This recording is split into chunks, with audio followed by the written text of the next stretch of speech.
Hello everyone, स्वागत है आपका अपने YouTube channel target botany classes में। तो हम लोग 11th क्लास बायोलॉजी के फर्स्ट चैप्टर को पढ़ चुके हैं। अब दूसरा चैप्टर या फिर अगला चैप्टर है। तो 11th क्लास बायोलॉजी का दूसरा चैप्टर है जीव जगत का वर्गीकरण। तो आइए उसे देखते हैं। पिछले चैप्टर में हम लोग वर्गीकरण के अर्थ, आवश्यकता व महत्व का अध्ययन कर चुके हैं। अब है वर्गीकरण का इतिहास। आप जानते हैं कि वर्गीकरण का उद्भव व विकास मानव सभ्यता के साथ साथ प्रारंभ हुआ है। जैसे जैसे मनुष्यों का ज्ञान बढ़ा, उन्होंने जंतुओं और पौधों के नाम अपनी इच्छा अनुसार रखना प्रारंभ कर दिया। हमारे वैदिक ग्रंथों में 2500 BC से 650 BC तक लगभग 740 पौधे तथा 250 जंतुओं का अज्ञात होने का विवरण मिला। ओके, तथा 250 जंतुओं का ज्ञात होने का विवरण मिला। ओके, वेदों और उपनिषदों से ज्ञात होता है कि उस समय भी मनुष्य पादप और जंतुओं का वर्गीकरण करते थे।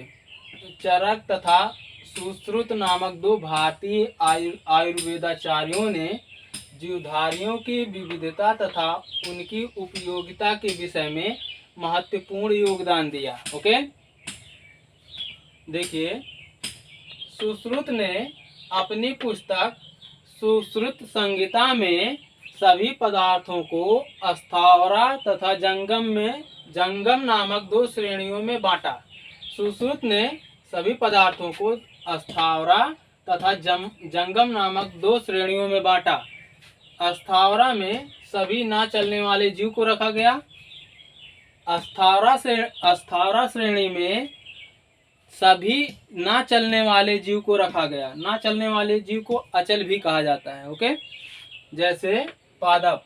और जंगमा श्रेणी में सभी चलने वाले जीवधारी को रखा गया। ओके, पाराशर ने पादप जीवन तथा पादप विज्ञान पर आधारित वृक्षा आयुर्वेद नामक एक पुस्तक की रचना की, जिसमें पादप विज्ञान की वैज्ञानिक दृष्टि की व्याख्या है।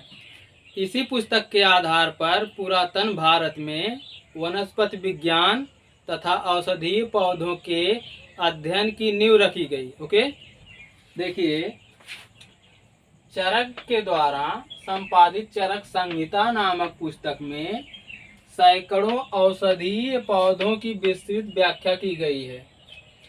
आयुर्वेद के क्षेत्र में यह पुस्तक मील पत्थर सिद्ध हुई। मील पत्थर सिद्ध का मतलब यह पुस्तक जो है बहुत ही महत्वपूर्ण और लाभदायक सिद्ध हुई। ओके, अब उसके आगे आते हैं। 460 BC से 377 BC के मध्य, ठीक है, 460 BC से 377 BC के मध्य हिप्पोक्रेट्स तथा 465 BC से 470 BC के मध्य डेमोक्रिट्स दोनों वैज्ञानिक जंतुओं का अध्ययन किए, ठीक, लेकिन प्रभावशाली वर्गीकरण नहीं दे पाए। ओके, अरस्तु ने 384 से 322 BC में जंतु तथा पादप का अध्ययन करके बताया कि जीवधारियों की व्याख्या तथा वर्गीकरण उनकी जीवन शैली, आवास, शरीर के अंगों तथा उनके द्वारा किए जाने वाले कार्यों के आधार पर किया जा सकता है। ओके, अरस्तु ने बताया कि जीवधारियों की व्याख्या तथा वर्गीकरण उनकी जीवन शैली, आवास, शरीर के अंगों तथा उनके द्वारा किए जाने वाले कार्यों के आधार पर जीवधारियों की व्याख्या और वर्गीकरण किया जा सकता है। ओके, ग्रीक दार्शनिक अरस्तु ने 384 से 322 BC में पुस्तक हिस्टोरिया एनिमेलियम नामक अपनी पुस्तक में जंतुओं का वर्गीकरण प्रस्तुत किया, जिसके कारण अरस्तु को प्राणी विज्ञान का जनक या फिर फादर ऑफ जूलॉजी के नाम से जाना जाता है, या फिर कहते हैं, ठीक है, फादर ऑफ जूलॉजी अरस्तु को कहा जाता है। ओके, प्राणी विज्ञान के पिता अरस्तु को कहा जाता है। ओके, अरस्तु ने जंतुओं को रुधिर के रंग के आधार पर दो महासमूहों में वर्गीकृत किया। नंबर 1 है इनाइमा और नंबर 2 है एनाइमा। ओके, तो आइए इनाइमा और एनाइमा को देखते हैं। तो अरस्तु ने जंतुओं को रुधिर के रंग के आधार पर उन्हें दो महासमूहों में विभाजित किया या बांटा। नंबर 1 था इनाइमा और नंबर 2 था एनाइमा। ठीक, इनाइमा में इसके अंतर्गत लाल रुधिराणु वाले जंतुओं को रखा गया है। ओके, इनाइमा में लाल रुधिराणु वाले जंतुओं को रखा गया है। एग्जाम्पल के रूप में है समस्त कशेरुकी जंतु। ओके, अब इनाइमा महासमूह को दो भागों में बांटा गया है। नंबर 1 है जरायुज और नंबर 2 है अंडयुज। जरायुज को इंग्लिश में कहते हैं विविपैरस और अंडयुज को कहते हैं ओविपैरस। एनाइमा महासमूह को दो समूहों में बांटा गया है। नंबर 1 है नंबर 1 है जरायुज और नंबर 2 है अंडयुज। ठीक, नंबर 1 है जरायुज। जरायुज बच्चे देने वाले जीव को जरायुज कहा जाता है, जैसे गाय, कुत्ता, बिल्ली, मनुष्य आदि। ओके, और नंबर 2 है अंडयुज। अंडे देने वाले जीव को अंडयुज कहा जाता है, जैसे मछली, मेढक, छिपकली, पक्षी आदि। ओके, अब आता है नंबर 2 एनाइमा। ऐसे प्राणी जिनका रुधिर लाल नहीं होता है उन्हें एनाइमा महासमूह में रखा गया है। एग्जाम्पल के रूप में समस्त अकशेरुकी जंतु। ओके, तो आज के लिए बस इतना ही। मिलते हैं नेक्स्ट वीडियो में, तब तक के लिए जय हिंद। अब अगला हेडिंग है थियोफ्रेस्टस। ओके, अब अगला हेडिंग है थियोफ्रेस्टस। आइए उसे देखते हैं। देखिए, थियोफ्रेस्टस 370 बीसी से 285 बीसी तक। ओके, प्लेटो और अरस्तु के शिष्य थे थियोफ्रेस्टस। ओके, थियोफ्रेस्टस प्लेटो और अरस्तु के शिष्य थे। ओके, थियोफ्रेस्टस ने पादपों को उनके आकार तथा संरचना के आधार पर वृक्ष, झाड़ी, उपझाड़ी तथा शाखों में विभाजित किया।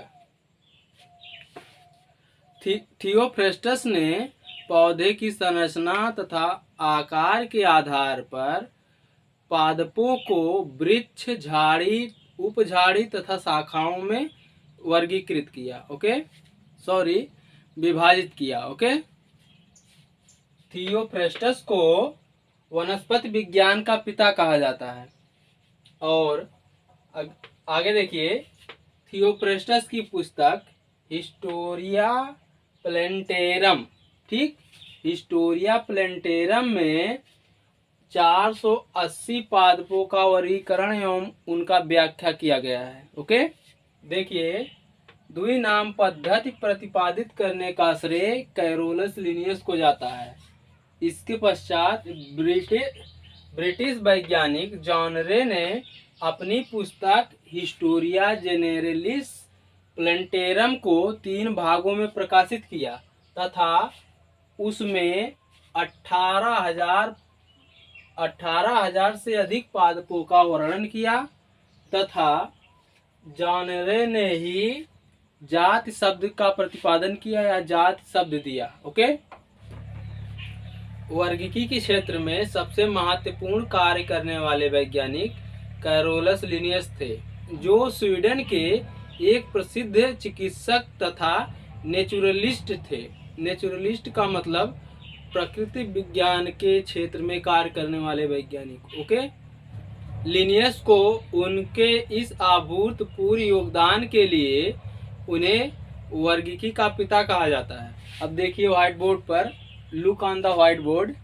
आइए देखते हैं वर्गीकी के पिता, या फिर इसे इंग्लिश में कहते हैं फादर ऑफ टैक्सोनॉमी। ठीक, वर्गीकी के पिता कैरोलस लिनियस को कहते हैं।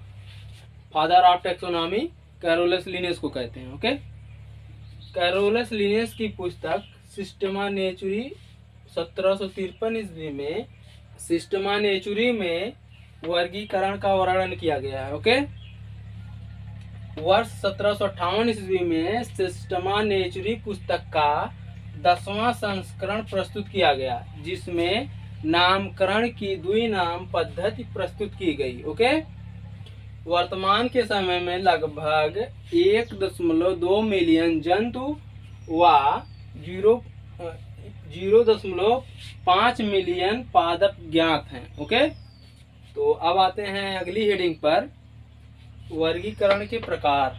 वर्गीकरण कितने प्रकार के होते हैं, आइए उसे देखते हैं। वर्गीकरण नंबर 1 है कृत्रिम वर्गीकरण, और नंबर 2 है प्राकृतिक वर्गीकरण, और नंबर 3 है जात वृत्तीय वर्गीकरण। ओके, तो कृत्रिम वर्गीकरण का परिभाषा देख लीजिए। कृत्रिम वर्गीकरण, इसे इंग्लिश में कहते हैं आर्टिफिशियल क्लासिफिकेशन।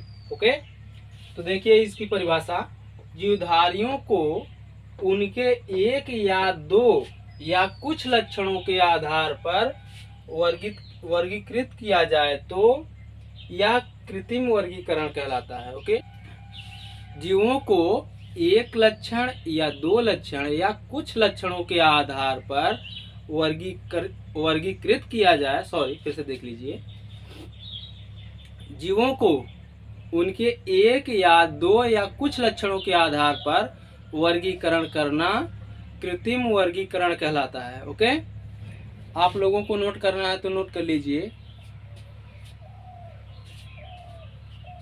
जंतुओं के उनके स्वभाव तथा उनके वासस्थान के आधार पर भी वर्गीकृत किया जा सकता है। इस प्रकार के वर्गीकरण का प्रयोग प्लानी द एल्डर जंतुओं तथा पादपों के वर्गीकृत हेतु प्रयोग किया। ओके, इस प्रकार के वर्गीकरण द्वारा जंतुओं तथा पादपों को वायु, जल तथा स्थलचर मानकर वर्गीकृत किया गया है। ओके, जंतुओं के व्यवहार के आधार पर प्लानी ने जंतुओं के उड़ने तथा जंतुओं के ना उड़ने में वर्गीकृत किया। अरस्तु तथा थियोफ्रेस्टस द्वारा दिए गए वर्गीकरण भी कृत्रिम वर्गीकरण के ही उदाहरण हैं। पादपों का कृत्रिम वर्गीकरण लिनियस ने दिया है। लिनियस ने पादपों के प्रजनन अंगों की संख्या को आधार मानकर पादपों को एक पुंकेसरी, द्विपुंकेसरी तथा बहुपुंकेसरी में विभक्त किया। ओके, अरस्तु से लेकर लिनियस तक के समय में प्रस्तुत वर्गीकरण कृत्रिम वर्गीकरण की श्रेणी में आता है। अगली हेडिंग है कृत्रिम वर्गीकरण के दोष। इसका इंग्लिश नेम है demerit of artificial classification. Okay, number 1 है कृत्रिम वर्गीकरण में प्रयुक्त होने वाले लक्षण किसी प्रकार की कोई भी प्राकृतिक समानता नहीं प्रदर्शित करते। ओके, नंबर 2, कृत्रिम वर्गीकरण के अनुसार किसी भी प्रकार से विकास को नहीं दर्शाते। कुछ लक्षणों में वह अपने संबंधियों से अधिक विकसित हो जाते हैं तथा कुछ लक्षणों में वह पुरातन तथा अविकसित दिखाई देते हैं। नंबर 3 है कृत्रिम वर्गीकरण में विभिन्न जंतुओं को जैसे चमगादड़, कीट, पक्षी आदि को एक ही वर्ग में रखा गया है, जो पूर्णतया विभिन्न वर्गों का प्रतिनिधित्व करते हैं। ओके, कृत्रिम वर्गीकरण में समान लक्षणों वाले जीवों को भी अलग अलग समूहों में रखा गया, अलग अलग वर्गों में रखा गया है, जैसे चूहा, व्हेल, चमगादड़। ठीक है, ये एक समान लक्षण प्रदर्शित करते हैं। ये तीनों स्तनधारी हैं। कृत्रिम वर्गीकरण में प्रयुक्त लक्षण कभी कभी वातावरण के प्रभाव से परिवर्तित हो जाते हैं। कृत्रिम वर्गीकरण मतलब अगला नंबर है, सब याद रखना। ठीक, कृत्रिम वर्गीकरण जीवधारियों के मध्य परस्पर प्राकृतिक संबंध को नहीं दर्शाता है। देखिए, अब क्लासिफिकेशन में नंबर 2 है प्राकृतिक क्लासिफिकेशन। ओके, इसे इंग्लिश में कहते हैं नेचुरल क्लासिफिकेशन। तो आइए उसकी परिभाषा देख लेते हैं। देखिए, जीवधारियों के अनेक महत्वपूर्ण लक्षणों पर आधारित वर्गीकरण प्राकृतिक वर्गीकरण कहलाता है। ओके, आइए आगे देखते हैं। यह वर्गीकरण जीवों के परस्पर संबंधों पर भी आधारित है, लेकिन जाति वृत्तीय नहीं। प्राकृतिक वर्गीकरण सामान्यतया अपरिवर्तनशील लक्षणों, उदाहरण के लिए आकारिकी तथा शारीरिक पर आधारित होता है, तथा पादपों के वर्गीकरण में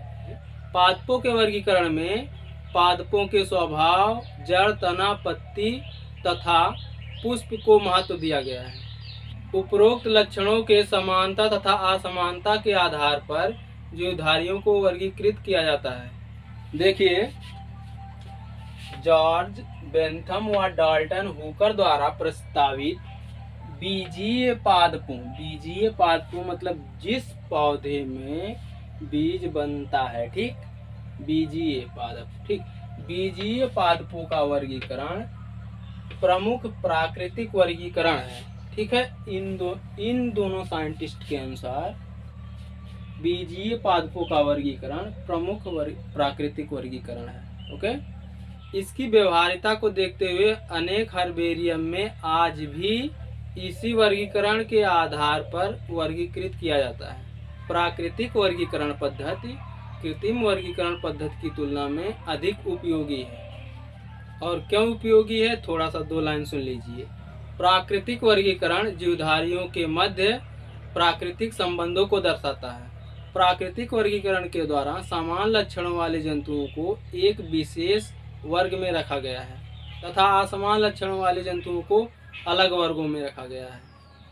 अब वर्गीकरण में नंबर 3 है जाति वृत्तीय वर्गीकरण। ओके, देखिए नंबर 3 है जाति वृत्तीय वर्गीकरण। इसे इंग्लिश में कहते हैं फाइलोजेनेटिक क्लासिफिकेशन। ओके, तो इसकी परिभाषा देखिए थोड़ा सा। किसी जाति के विकासीय इतिहास को जाति वृत्त या फाइलोजेनिक कहते हैं, ठीक। जीवधारियों के विकासीय तथा आनुवंशिक संबंधों पर आधारित वर्गीकरण पद्धति जाति वृत्तीय पद्धति कहलाती है। ओके, तथा उनके व्युत्पन्नों के विषय में ज्ञान प्राप्त होता है। इस पद्धति की सहायता से हमें किसी भी वर्ग के पूर्वजों तथा उनके व्युत्पन्नों के विषय में जानकारी मिलती है। अतः देखिए, वर्गीकरण की जाति वृत्तीय पद्धति जीवधारियों के मध्य पाए जाने वाले संबंधों को दर्शाती है। ओके, उसके आगे देखिए, वर्गीकरण की जाति वृत्तीय पद्धति को सर्वप्रथम एडोल्फ एंगलर 1844 से 1930 तथा उनके साथी कार्ल ए प्रेंटल ने प्रस्तुत किया, ठीक। वर्गीकरण की जाति वृत्तीय पद्धति को सर्वप्रथम एडोल्फ एंगलर तथा उनके साथी कार्ल ए प्रेंटल ने प्रस्तुत किया। दोनों जर्मनी के प्रसिद्ध वनस्पतिज्ञ थे, ठीक। ये दोनों साइंटिस्ट कार्ल ए प्रेंटल तथा एडोल्फ एंगलर दोनों जो हैं जर्मनी के प्रसिद्ध वनस्पतिज्ञ थे, ठीक। आइए आगे देखते हैं। इन्होंने डाई नेचरलाई के फ्लैंजेन फैमिलियन नामक पुस्तक में विश्वव्याप्त पादपों अर्थात शैवालों से लेकर आवृत बीजी पादपों, इसे आवृत बीजी पादप को इंग्लिश में एंजियोस्पर्मिक प्लांट कहते हैं, ठीक। आवृत बीजी पादपों का वर्गीकरण दिया। ओके, इस वर्गीकरण का सबसे महत्वपूर्ण लक्षण यह था कि पुष्पीय पादपों के कुलों तथा गढ़ों को आरोही क्रम में रखा गया। ये द्विबीजपत्री पादपों में एस्टरेसी तथा एक बीजपत्री पादपों में आर्किडेसी कुल के सदस्य सर्वाधिक विकसित माने जाते हैं। और उसके आगे है जॉन हचिंसन 1884 से 1972 तथा अरमेन तख्ताजान 1910 से 2009 तक ने वर्गीकरण के जाति वृत्तीय पद्धति सुधार किया। ओके, आज के लिए बस इतना ही। और आप लोग मन तन धन लगाकर पढ़ाई कीजिए, क्योंकि जीत और हार आपके सोच पर निर्भर करता है। मान लो तो हार और ठान लो तो जीत। All the best.